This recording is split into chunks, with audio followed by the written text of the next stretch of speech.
नमः। सत्यार्थ प्रकाश के द्वादश समोल्लास की छठी कक्षा। कल हमने देखा था कि महर्षि ने आस्तिक और नास्तिक के विषय को रखा था कि नास्तिक कुछ प्रश्न करता है और ईश्वर को नहीं मानता, ईश्वर के संबंध में वो बहुत सी बातें रखता है। फिर महर्षि ने उसको सिद्धांत पक्ष से सिद्ध किया था कि जैसा तुम समझते हो वैसा नहीं हो सकता, एक सत्ता को तो मानना ही पड़ेगा। फिर हमने कल जहाँ पे समापन किया था वहां पे ये था कि कर्ता होता है, कोई भी क्रिया हो रही है तो उसका कर्ता है। कोई किचन में खाना बन रहा है तो कोई बना रहा है, बढ़ई कारपेंटर कोई चीज बना रहा है तो कोई बनाने वाला है। बिना बनाने वाले के ये संसार नहीं चल सकता। जैसे जैनी लोग मानते हैं कि कोई परमात्मा नहीं है, इस तरह से महर्षि ने विस्तार से इस चीज को सिद्ध किया था। मेरे पास जो पुस्तक है उसमें 295 पृष्ठ से हम प्रारंभ कर रहे हैं। प्रश्न है कि जैसे धान्य का छिलका उतारने और अग्नि के संयोग होने से वह बीज पुनः नहीं उगता, इसी प्रकार मुक्ति में गया हुआ जीव पुनः जन्म मरण रूपी संसार में नहीं आता। ये तो हम समझते हैं ना, धान का छिलका जो हम यज्ञ में भी डालते हैं, जैसे जौ छिलके वाला होता है, उसका छिलका उतार दो तो फिर वो नहीं उगता है। और अग्नि का संयोग भून लो, इसको दग्ध बीज करना कहते हैं। ये योग दर्शन का विषय है कि जैसे अपने संस्कारों को हम दग्ध बीज कर लेते हैं, भून लेते हैं, तो फिर वो संस्कार दोबारा से उठते नहीं है। तो यही एक साधना का एक विषय है। तो वैसे ही कह रहे हैं कि जो बीज को अगर आप भून लो और भून के फिर जमीन में डालो तो वो उगेगा नहीं।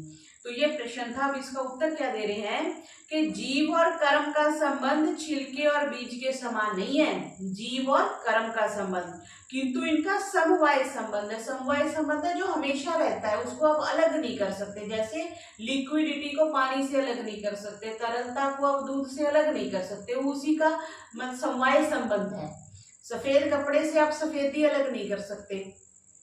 इससे अनादि काल से जीव और उसमें कर्म और कर्तृत्व शक्ति का संबंध है। अनादि काल से जीव है तो वो कर्म करेगा ही करेगा और उसमें कर्तापन रहेगा ही। कर्म करेगा तो कर्तापन तो रहेगा ही रहेगा।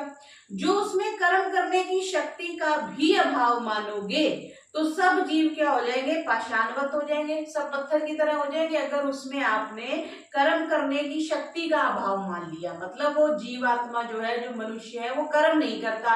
कर्म नहीं करता तो फिर कुर्सी में और कुर्सी पर बैठे हुए में कोई फर्क नहीं रह गया और मुक्ति को भोगने किसी सामर्थ्य ही नहीं रहेगी।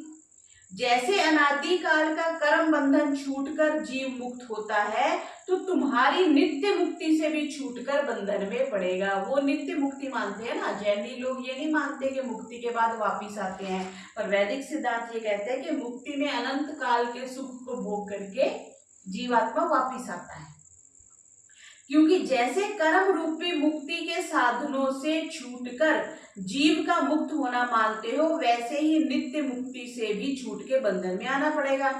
कैसे महर्षि सिद्ध कर रहे हैं? उनकी बात को ही पकड़ दिया कि तुम कह रहे हो कि कर्म रूपी मुक्ति के साधनों से छूट दिया, मतलब जो जीवात्मा है वो कर्म ही नहीं करता है और वो मुक्त हो गया। तो महर्षि कह रहे हैं कि अगर तुम इसको जीव का मुक्त होना मानते हो तो नित्य मुक्ति से भी छूट के बंधन में पड़ेगा। जिसको तुमने नित्य मुक्ति मान रही, किस आधार पे मुक्ति मानी? मुक्ति कभी ना कभी तो मुक्ति समाप्त होएगी, इसलिए वो बंधन में फिर से आएगा। ऐसा बोल रहे हैं कि साधनों से सिद्ध हुआ पदार्थ नित्य कभी नहीं हो सकता। जिसको हमने कुछ भी बना दिया, कोई भी आइटम हमने बना दी, धीरे धीरे वो उसकी डेप्रिसिएशन हो जाती है, वो एग्जॉस्ट हो जाती है। ये जो फैक्ट्री के फिक्स्ड एसेट होते हैं, इनकी भी हर साल वो डेप्रिसिएशन शो करते हैं। जब सीए अपनी वो रिटर्न भरता है तो उसमें डेप्रिसिएशन शो करते हैं कि जब पहले 1 लाख की चीज थी अब वो 95,000 की रहेगी, अब 90,000 की रहेगी। ऐसे हर साल उसकी कीमत कम होती जाती है। वैसे ही और अदरवाइज भी जो वस्तु बनी है उसका ह्रास तो होता ही होता है। तो कह रहे हैं कि साधनों से सिद्ध हुआ जो पदार्थ है वो नित्य कभी नहीं हो सकता, हमेशा एक सा कभी नहीं रहेगा। जो साधन सिद्ध के बिना मुक्ति मानोगे तो कर्मों के बिना ही बंध प्राप्त हो सकेगा। कर्मों के बिना ही फिर बंधन हो जाएगा। जैसे वस्त्रों में मैल लगता और धोने से छूट जाता है फिर पुनः मैल लग जाता है, वैसे मिथ्यात्व हेतुओं से राग द्वेष के आश्रय से जीव को कर्म रूपी फल लगता है। जैसे कपड़े धोए फिर पहन लिए फिर गंदे हो गए फिर धोने पड़ेंगे, ऐसे ही राग द्वेष के कारण से हमें कर्म रूपी फल बार बार भोगना पड़ता है। और जो सम्यक दर्शन चारित्र से निर्मल होता है, जब समाधि लग जाती है फिर दोबारा वो मल नहीं आते, और मल लगने के कारणों से मलों को लगना मानते हो तो मुक्त जीव संसारी और संसारी जीव का मुक्त होना मानना पड़ेगा। तो जैनियों का ये जो सिद्धांत है वो गलत है, क्योंकि जैसे निमित्तों से मलिन छूटती है वैसे निमित्तों से मलिनता लग भी जाएगी। इसलिए जीव को बंध और मुक्ति परवाह रूप से अनादि मानो, अनादि और अनंतता नहीं। मतलब मुक्ति हो गई फिर मुक्ति के बाद फिर बंधन, बंधन के बाद फिर मुक्ति, नहीं तो क्या होगा। जैसे इसको थोड़ी साधारण भाषा में हम ऐसा कहें कि दुकान में सामान रखा हुआ है और हमने सारा सामान बेच दिया, 5 साल में लगा लो, 1 साल में लगा लो, हमने दिवाली आई हमने सेल लगा दी, सारा सामान बिक गया, हमारी दुकान तो बंद, सारा सामान बिक गया, मीन सारी दुकान खाली होगी, पैसे आ गए, फिर क्या करेंगे हम? जीना तो है, कुछ ना कुछ तो करेंगे। तो इस तरह से अगर सारे व्यक्ति मुक्ति में चले गए, संसार तो खत्म हो गया, लेकिन संसार तो चलाना ही है ना। सारी आत्माएं पहली बात तो सारी एक ही बार में मुक्ति में जाती नहीं है, मुक्ति में जाकर के फिर वो लौट के आती है। तो ये साइकिल चलता है हर चीज का। कोई भी हमने ऐसी चीज नहीं देखी, सांख्य में भी ऐसी कहीं पे बात नहीं आई कि बस एक बार सृष्टि बन गई तो बन गई, नहीं, साइकिल है, बनेगी बिगड़ेगी, बनेगी बिगड़ेगी, बनेगी बिगड़ेगी, ऐसी है। ऐसे ही मुक्ति में जाएंगे फिर जन्म में आएंगे। हम कितनी बार मुक्ति में गए हैं फिर हम आ गए हैं, तो क्योंकि अगर हमने मृत्यु का दुख ना भोगा हो तो हम मृत्यु से डरेंगे नहीं। हम सब डरते हैं ना, चाहे 90 साल का हो जाए, कोई 95 साल का हो जाए, 100 से ऊपर हो जाए, फिर भी उसको मरने से डर लगता है। क्यों? ये अभिनिवेश डर, अभिनिवेश एक क्लेश है, सबको लगता है, चींटी को भी डर लगता है। क्यों? क्योंकि बार बार हमने मृत्यु को भोगा है, इसलिए हमें पता है कि जो मृत्यु है वो दुखद होती है। तो इसी तरह से जिस चीज को भोगा होता है उसका अनुभव होता है। हमें मुक्त होना चाहते हैं ना, हम दुखों से छूटना चाहते हैं, तो वो भी तो एक प्रकार की मुक्ति है। भूख लगी है, हम भूख से छूटना चाहते हैं, हम रोटी के लिए प्रयास करते हैं, आटा लाते हैं, व्यवस्था करते हैं, तो भूख रूपी दुख से मुक्त होना चाहते हैं। तो ये भी तो एक तरह से मुक्ति है। 2-3 घंटे के लिए तो मुक्ति है ना, फिर हमें भोजन की आवश्यकता नहीं है। प्यास लगती है तो हम पानी के लिए भागा दौड़ी करते हैं, पानी मिल जाता है तो फिर हम थोड़ी देर के लिए प्यास के दुख से मुक्त हो जाते हैं। ऐसे ही सारे दुखों से मुक्त होने को हम अल्टीमेट मुक्ति कह देते हैं। जैसे 2-4 घंटे के बाद भूख लग जाती है, 1 घंटे के बाद प्यास लग जाती है, वैसे ही मुक्ति के बाद दोबारा जन्म होता ही होता है। ठीक है जी। तो कह रहे हैं कि जीव निर्मल कभी नहीं था किंतु मल सहित है, ये प्रश्न है। तो कह रहे हैं जो कभी निर्मल नहीं था वो निर्मल भी कभी नहीं हो सकेगा। जैसे शुद्ध वस्त्र में पीछे से लगे हुए मैल को धोने से छुड़ा देते हैं, जैसे शुद्ध वस्त्र में पीछे से लगे हुए मैल को धोने से छुड़ा देते हैं, उसके स्वाभाविक श्वेत वर्ण को नहीं छुड़ा सकते। सफेद को आप कुछ और रंग नहीं कर सकते, बस मैल छुड़ा सकते हो। मैल फिर वस्त्र में लग जाता है, इसी प्रकार मुक्ति में भी लगेगा। फिर कह रहे प्रश्न है कि जीव पूर्व अर्जित कर्म से ही स्वयं शरीर धारण कर लेता है। ईश्वर का मानना व्यर्थ है, क्योंकि जैनी लोग ईश्वर को नहीं मानते। वो कह रहे हैं कि अपने कर्मों के अनुसार जीव फिर से जन्म ले लेता है। अगर ऐसा हो तो अभी महर्षि का उत्तर तो बाद में पढ़ेंगे। फिर कोई भी कुत्ता ना बनना चाहे, कोई भी गधा ना बनना चाहे, कोई भी कॉकरोच ना बनना चाहे, सब कहे मैं तो मनुष्य बनूंगा, मैं तो मनुष्य बनूंगा। या शक्तिशाली बनना चाहे, चाहे शेर बनना चाहे, हाथी बनना चाहे, कोई भी गीदड़ ना बनना चाहे, पक्षी कोई ना बनना चाहे। तो महर्षि क्या उत्तर दे रहे हैं वो देखते हैं कि जो केवल कर्म ही शरीर धारण में निमित्त हो, ईश्वर कारण ना हो, तो वह जीव बुरा जन्म के जहां बहुत दुख हो उसको धारण कभी ना करे। ठीक है, किंतु सदा अच्छे अच्छे धारण किया करे। मैं अंबानी की तरह हो जाऊं, रत्न टाटा की तरह हो जाऊं, ऐसे ही सब करें। जो कहो कि कर्म प्रतिबंधक है, तो भी जैसे चोर आपसे आके बंदी गृह में नहीं जाता, स्वयं फांसी नहीं खाता, किंतु राजा देता है। चोर स्वयं जाके तो नहीं कहता कि हाँ जी मैंने ये गलती कर ली, अब मैं फांसी पे लटक रहा हूँ। या उसको कोई ना कोई दंड देता है ना ये, या बच्चा आके कभी नहीं कहता कि मैंने ये गलती करी मेरे को दंड दे दो, हाँ माँ बाप पकड़ लेते हैं फिर उसको दंड देते हैं। इसी प्रकार जीव को शरीर धारण कराने और उसके अनुसार कर्म अनुसार फल देने वाले परमेश्वर को तुम भी मानो, ये मानना ही पड़ेगा। फिर कह रहे मद नशा के समान कर्म स्वयं प्राप्त होता है और फल देने में दूसरे की आवश्यकता नहीं। जैसे नशा एक स्वयं से हो जाता है ना, आपने कुछ पी लिया कुछ खा लिया तो नशा हो गया, तो कह रहे फल देने में दूसरे की आवश्यकता नहीं है, स्वयं ही हो जाता है। तो कह रहे जो ऐसा हो, तो जैसे मद्यपान करने वालों को मद्य कम चढ़ता, अन्न अभ्यासी को बहुत चढ़ता है, वैसे नित्य बहुत पाप और पुण्य करने वालों को न्यून और कभी कभी थोड़ा थोड़ा पाप और पुण्य करने वालों को अधिक फल होना चाहिए और छोटे कर्म वालों को अधिक फल होवे। मतलब अव्यवस्था नहीं रहेगी, अव्यवस्था हो जाएगी अगर स्वयं से ही हम, जैसे मैंने कल बताया था भंडारे में अगर तो कोई व्यक्ति वहां खड़ा हुआ है बांट रहा है तो बड़ा व्यवस्थित रहेगा, पहले वो कोई सब्जी डालेगा फिर खीर डालेगा फिर पूड़ी देंगे फिर वो आगे निकल जाएगा। और अगर कोई ना खड़ा हो तो आप साधारण मतलब जो थोड़ा सा भी संयमी व्यक्ति है वो जाके भंडारे से भोजन नहीं ले सकता अगर बांटने वाला नहीं है। तो इतनी मार दौड़ भागा दौड़ भीड़ भड़का, कोई उधर छीन रहा है कोई उधर छीन रहा है, किसी की थाली गिर गई किसी की थाली दूसरे के कपड़ों पे गिर गई। तो जब तक कोई संभालने वाला नहीं है कोई व्यवस्था करने वाला नहीं है तो सब अस्त व्यस्त होता है। तो कर्म के फल में तो बहुत ही अस्त व्यस्तता हो जाएगी अगर हम परमात्मा को नहीं मानेंगे तो। फिर कह रहे हैं जिसका जैसा स्वभाव होता है उसको वैसा ही फल हुआ करता है। तो कह रहे हैं कि जो स्वभाव से है उसका छूटना और मिलना नहीं हो सकता, जो स्वभाव है उसको नहीं बदल सकते। जैसे कहते हैं ना चोर चोरी तो जाए हेरा फेरी तो ना जाए, तो जो उसके स्वभाव में पड़ गई ना चीज उसको नहीं आप निकाल सकते, उसका छूटना और मिलना नहीं हो सकता। हाँ जैसे शुद्ध वस्त्रों में निमित्त से मल लगता है और उसके छुड़ाने से आपने सरफ डाला तो निमित्त से मल छूट गया, ऐसा तो मान सकते हो, लेकिन जो उसका स्वभाव है उसको नहीं बदल सकते। अब जो बेसिक केमिस्ट्री बन गई उसको तो नहीं आप बदल सकते ना। फिर कह रहे संयोग के बिना कर्म परिणाम को प्राप्त नहीं होता, संयोग के बिना जो कर्म है परिणाम को प्राप्त नहीं होता।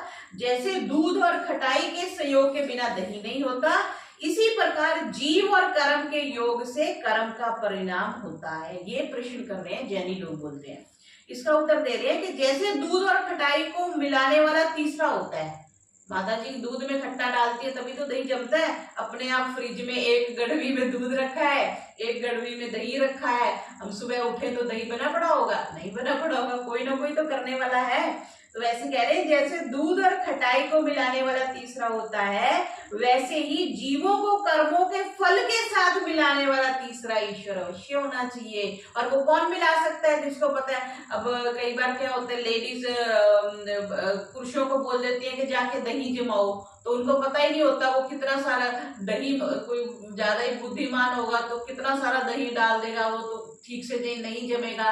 तो एप्रोप्रिएट मात्रा दही जमाने के लिए चाहिए, कितना टेम्परेचर पे दूध चाहिए, कैसे उसको सर्दी है तो ढक के रखना है, तो सारा वही कर सकते हैं जिसको सारा पता है।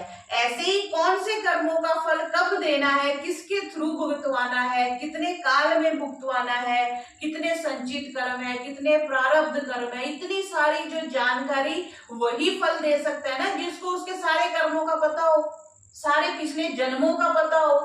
फिर ये वाला जो जन्म है ये थोड़े से कर्मों को भुगतवाने के लिए, फिर उसका भी सीक्वेंस है, कौन से कर्म कब भुगतेंगे, कितनी अवस्था में भुगतेंगे।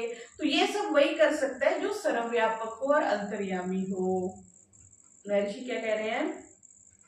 क्योंकि जड़ पदार्थ स्वयं नियम से संयुक्त नहीं होते, ठीक है, और जीव भी अल्पज्य होने से स्वयं अपने कर्म फल को प्राप्त नहीं हो सकते। इससे यह सिद्ध हुआ कि बिना ईश्वर स्थापित सृष्टि क्रम के कर्म फल व्यवस्था नहीं हो सकती। बाकी सारी बातें छोड़ दो, सूर्य चांद तारे ब्रह्मांड दिन रात सारी व्यवस्थाओं को एक तरफ कर दो, कर्म फल व्यवस्था सिर्फ एक शब्द से ही परमात्मा सिद्ध हो जाता है। अगर अध्यापक आपकी संचिका चेक करता है तभी वो बताता है ना तुम पास हो, तुम फेल हो, तुम्हारे 50 नंबर, तुम्हारे 60 नंबर। क्यों देख रहा है? उसने आपकी संचिका चेक करी है। और जिसने संचिका नहीं चेक करी वो क्या करेगा? वो तो कुछ भी नहीं कह सकता, वो बोलेगा सारे ही पास है या बोलेगा सारे ही फेल है। तो परमात्मा ने हमारी सारी संचिकाएं चेक करी हुई है, तो उसी के अनुसार फिर हमें स्टेप वाइज कर्म फल की व्यवस्था की हुई है। इसलिए सिर्फ कर्म फल व्यवस्था को देखकर ही परमात्मा को मानना पड़ता है। कई बार बहुत अच्छा करते हैं, हमारे साथ बुरा हो जाता है। कई बार हम इतने गंदे काम करते हैं, इतनी गड़बड़ियां करते हैं, फिर भी हमारे साथ अच्छा हो जाता है। तो कर्म फल व्यवस्था जो है बड़ी, जिसको कहते हैं कॉम्प्लिकेटेड है। तो उसी से हमें पता चलता है कि परमात्मा नाम की सत्ता है जो इस चीज को मैनेज करती है। फिर कह रहे हैं जो कर्म से मुक्त होता है वही ईश्वर कहलाता है। तो कह रहे हैं जब अनादिकाल से जीव के साथ कर्म लगे हैं तो उनसे जीव मुक्त कभी नहीं हो सकता। जो अनादिकाल से चीज चल रही है वो तो ऐसे ही चलेगी ना। फिर कह रहे कर्म का बंध साधी है, ये प्रश्न है। जो साधी है तो कर्म का योग अनादि नहीं, संयोग के आदि में जीव निष्कर्म होगा। संयोग के आदि में, ठीक है जी। और जो निष्कर्म को कर्म लग गया तो मुक्तों को भी लग जाएगा। वो कह रहे हैं ना साधी मीन्स आदि वाला, जिसका कभी शुरुआत हुई है। जब संयोग लग गया जीव, पहले वो निष्कर्म है, वो कोई कर्म नहीं कर रहा, तो कह रहे हैं कि जीव के साथ क्या किया इन्होंने? जीव निष्कर्म है, वो कोई काम नहीं कर रहा, कर्म के साथ, जीव के साथ फिर कर्म लग गया, ठीक है जी। तो महर्षि कह रहे हैं कि अगर निष्कर्म को आपने कर्म लगा दिया तो मुक्ति वाले लोग भी निष्कर्म है, फिर उनके साथ भी कर्म लग जाएगा, ठीक है। और कर्मकर्ता का समवाय नित्य संबंध होता है जो कभी छूटता नहीं, इसलिए जैसा पहले लिखा है वैसा ठीक है। तो इसका मतलब तुम्हारी मुक्ति भी बंध ही हो जाएगी और बंध मुक्त हो जाएगा, ठीक है। ऐसे सिद्ध किया महर्षि ने, बहुत अच्छा सिद्ध किया कि जब तुम कह रहे हो निष्कर्म को कर्म लग गया तो फिर मुक्तों को भी कर्म लग जाएंगे, तो फिर मुक्त होने की जरूरत क्या है? फिर हम बंधन में ही अच्छे हैं। तो कह रहे हैं कि जीव चाहे जैसे अपना ज्ञान और सामर्थ्य बढ़ावे तो भी उसमें परिमित ज्ञान और ससीम सामर्थ्य रहेगा। जैसे मैंने कल कहा था, इलास्टिक को आप एक लिमिट तक ही तो खींच सकते हैं ना। जीवात्मा कितनी सूक्ष्म सी है, कितनी एक्सटेंड करते जाओ कितने, लेकिन पूरी परमात्मा के बराबर तो कभी नहीं बन सकती ना। जैसे पुत्र कभी बाप नहीं बन सकता, कुछ जितना मर्जी जोर लगा ले, तो बस वही सीधी सी बात है। ईश्वर के समान कभी नहीं हो सकता। हाँ, जितना सामर्थ्य बढ़ाना उचित है उतना योग से बढ़ सकता है। फिर कह रहे और जो जैनियों में आहरत लोग देह के परिमाण से जीव का परिमाण मानते हैं। अब क्या प्रश्न उठा रहे हैं? जैनी लोग ये मानते हैं, हम कैसे मानते हैं कि आत्मा बड़ा सूक्ष्म है, तभी तो शरीर पड़ा रहता है, आत्मा जब शरीर से निकलता है हमें पता भी नहीं चलता निकल गया।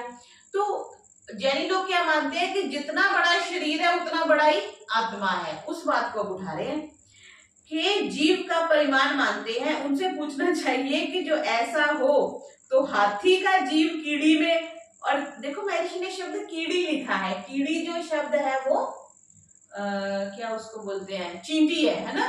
तो महर्षि ने कीड़ी शब्द कैसे लिखा? कीड़ी तो पंजाबी में बोलते हैं। हाथी का जीव कीड़ी में और कीड़ी का जीव हाथी में कैसे समा सकेगा? यह भी एक मूर्खता की बात है, क्योंकि जीव एक सूक्ष्म पदार्थ है जो कि एक परमाणु में भी रह सकता है, किंतु उसकी शक्तियां शरीर में प्राण, बिजली और नाड़ी आदि के साथ संयुक्त हो सकती हैं। उनसे सब शरीर का वर्तमान जानता है। अच्छे संग से अच्छा और बुरे संग से बुरा हो जाता है। अब जैन लोग धर्म इस प्रकार का मानते हैं। ये कुछ उनका श्लोक दिया है, ये संस्कृत में नहीं है, किसी और भाषा में ही है। रे जीव भव दुहाइम इक्कम चिय हरिय जिनमयम धमम इयरानम पनमंतो सुख कए मूड मुसियोसी। प्रकरण रत्नाकर भाग 2 षष्ठी शतक 60 और सूत्रांक 3। क्या कह रहे हैं? संक्षेप से क्या कह रहे हैं? रे जीव एक ही जिनमत श्री वीतराग भाषित धर्म संसार संबंधी जन्म मरण दुखों का हरण करता है। इसी प्रकार सुदेव और सुगुरु भी जैन मत वाले को जानना। इतर जो वीतराग ऋषभ देव से लेके महावीर पर्यंत वीतराग देवों से भिन्न अन्य हरि हर ब्रह्म आदि कुदेव हैं, उनकी अपनी कल्याणार्थ जो जीव पूजा करते हैं वे सब मनुष्य ठगाए गए हैं। कुछ उन्होंने अपने श्लोक का भाष्य लिखा है जो कि स्वीकार्य नहीं है। कह रहे इसका ये भावार्थ है कि जैन मत के सुदेव, सुगुरु और सुधर्म को छोड़ के अन्य कुदेव, कुगुरु, कुधर्म को सेवने से कुछ भी कल्याण नहीं होता, ऐसा कुछ लिखा है इन्होंने। फिर कह रहे कि अब विद्वानों को विचारना चाहिए कि कैसे निंदा युक्त इनके धर्म की पुस्तक है। जो अरिहंत देवेंद्र कृत पूजादि कन के योग्य दूसरा पदार्थ उत्तम कोई नहीं ऐसा, जो देवों का देव शोभायमान अरिहंत, ये अरिहंतम नमो अरिहंताय कुछ ऐसा ये बोलते हैं श्लोक। अरिहंत देव ज्ञान क्रियावान, शास्त्रों का उपदेष्टा, शुद्ध कषाय, मल रहित, सम्यक तो विनय, दयामूल, श्री जिन भाषित जो धर्म है, वही दुर्गति में पड़ने वाले प्राणियों का उद्धार करने वाला है। अन्य हरिहर आदि का धर्म संसार में उद्धार करने वाला नहीं है, ऐसा इस श्लोक में लिखा है। और पंच अरिहंत आदि परमेष्ठी तत्संबंधी उनको नमस्कार। ये चार पदार्थ धन्य हैं अर्थात श्रेष्ठ हैं।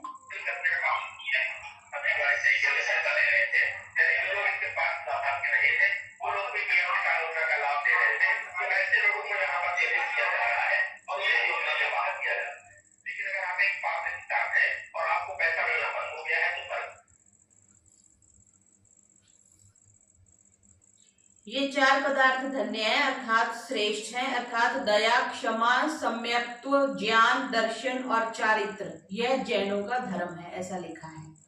फिर कह रहे हैं कि जब मनुष्य मात्र पर दया नहीं, वे दया न क्षमा, ज्ञान के बदले अज्ञान, दर्शन अंधेर, चारित्र के भूखे बनना, ये कौन सी अच्छी बात है। उसी श्लोक के बारे में लिख रहे हैं, कुछ इसकी विस्तार से कोई व्याख्या नहीं है। तो महर्षि ने फिर आगे एक श्लोक लिख के उसकी समीक्षा करी है कि यद्यपि दया और क्षमा अच्छी वस्तु है, तथापि पक्षपात में फंसने से दया अदया, क्षमा क्षमा हो जाती है।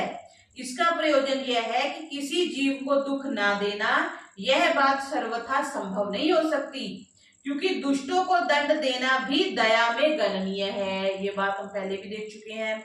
जो एक दुष्ट को दंड ना दिया जाए तो वह सहस्रों मनुष्यों को दुख प्राप्त हो, इसलिए वह दया अदया और क्षमा जो है वो अक्षमा हो जाए।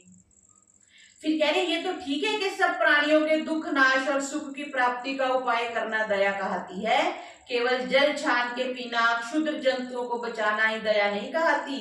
किंतु इस प्रकार की दया जैनियों के कथन मात्र ही है, क्योंकि वैसे वर्तते नहीं। क्या मनुष्य आदि पर चाहे किसी मत में क्यों ना हो, दया करके उनको अन्नपान आदि से सत्कार करना, दूसरे मत के विद्वानों का मान्य और सेवा करना क्या दया नहीं है। दया तो सब लोग ही मानते हैं। तो इस प्रकार ये कह रहे हैं कि 6 प्रकार के कर्मों को जैन लोग कभी ना करें, ऐसी उनकी व्याख्या है। क्या ना करें? परमति की स्तुति, मतलब किसी दूसरे का गुण कीर्तन ना करें, उनको नमस्कार नहीं करना, अन्य मत वालों के साथ थोड़ा बोलना, संलपन उनसे बार बार ना बोलना, उनको अन्न वस्त्र आदि दान या खाने पीने की वस्तु ना देनी, ये ना देनी लिखा है यहाँ पे, और गंध पुष्प आदि दान, अन्य मत की प्रतिमा पूजन के लिए गंध पुष्प आदि भी ना देना। ये 6 यत्न अर्थात 6 प्रकार के कर्मों को जैन लोग कभी ना करें, ऐसा लिखा है।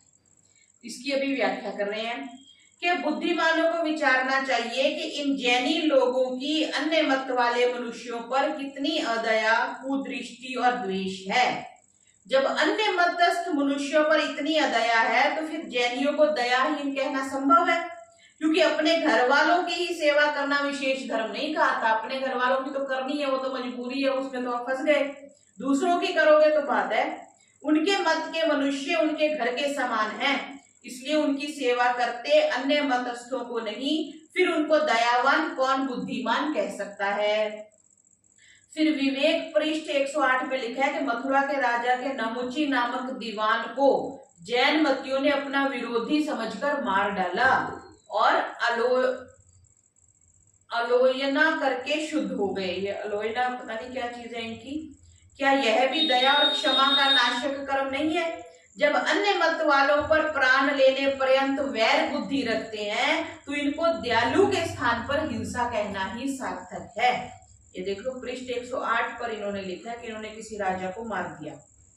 अब सम्यक तो दर्शन आदि के लक्षण आरहत प्रवचन संग्रह परमागम सार में कथित हैं। सम्यक श्रद्धान, सम्यक दर्शन, ज्ञान और चारित्र ये चार मोक्ष के मार्ग के साधन हैं। इनकी व्याख्या योगदेव ने की है। जिस रूप से जीवादि द्रव्य अव्यवस्थित हैं, उसी रूप से जिन प्रतिपादित ग्रंथ अनुसार विपरीत अभिनिवेश आदि रहित जो श्रद्धा और जिन मत में प्रीति है, सो सम्यक श्रद्धा और सम्यक दर्शन है। ये वही बात बता रहे हैं कि जीव आदि द्रव्य जो है अवस्थित हैं और उसी रूप में इन्होंने व्याख्या करी है कि जिसमें श्रद्धा है उसी में प्रीति रखनी है, अन्यों में नहीं रखनी। इसको सम्यक श्रद्धा और सम्यक दर्शन कहा है कि जो हमारे मत को मानता है उसी की सेवा करनी, उसी का ही सहयोग करना, ऐसा बोलते हैं।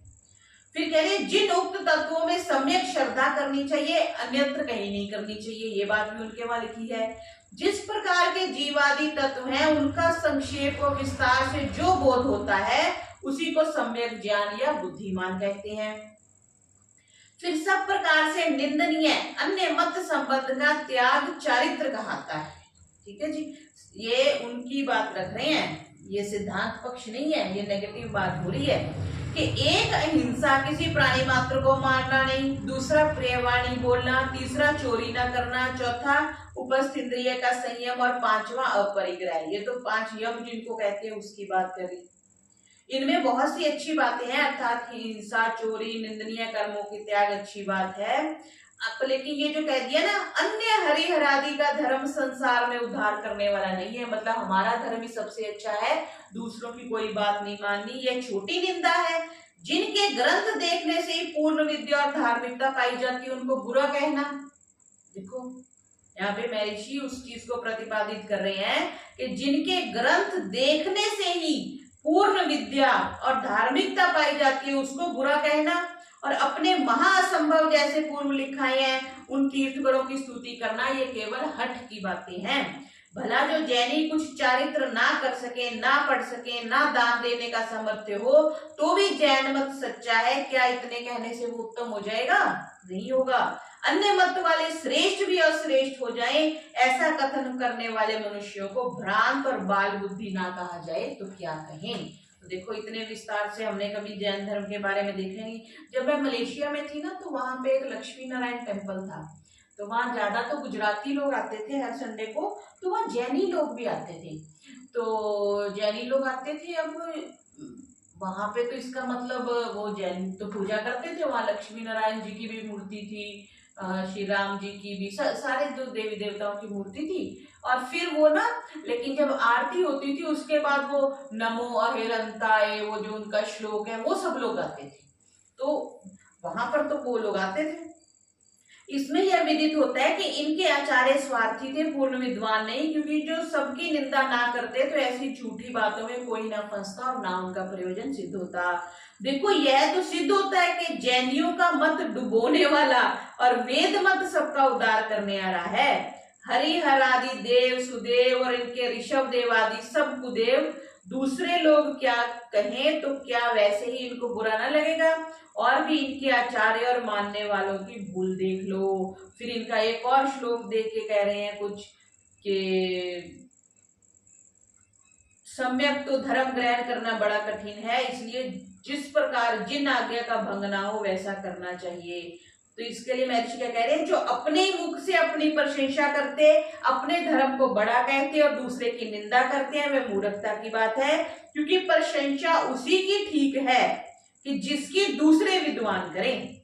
प्रशंसा वही है जो दूसरे करें। अपने वो क्या कहते हैं, कुम्हारी अपना बर्तन तो सलाहती है कि ये अच्छा है, अपने मुख से अपनी प्रशंसा तो चोर भी करते हैं।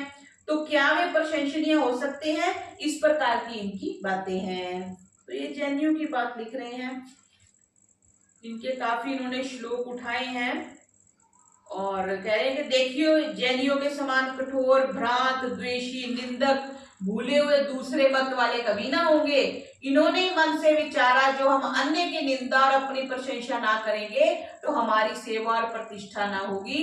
परंतु यह बात दुर्भाग्य की है, क्योंकि जब तक उत्तम विद्वानों का संग और सेवा ना करेंगे तब तक इनको यथार्थ ज्ञान और सत्य की प्राप्ति नहीं होगी। ये तो सब पे बात लागू होती है। इसलिए जैनियों को उचित है कि अपनी विद्या विरुद्ध मिथ्या बातें छोड़ वेदोक्त सत्य बातों का ग्रहण करें, तो उनके लिए बड़े कल्याण की बात हो सकती है। बहुत विस्तार से इनके फिर ये जो प्रकरण भास्कर इनका जो ग्रंथ है उसके महर्षि ने श्लोक ले लेके इनकी व्याख्या करी है। इसको आगे हम कंटिन्यू करेंगे। ओम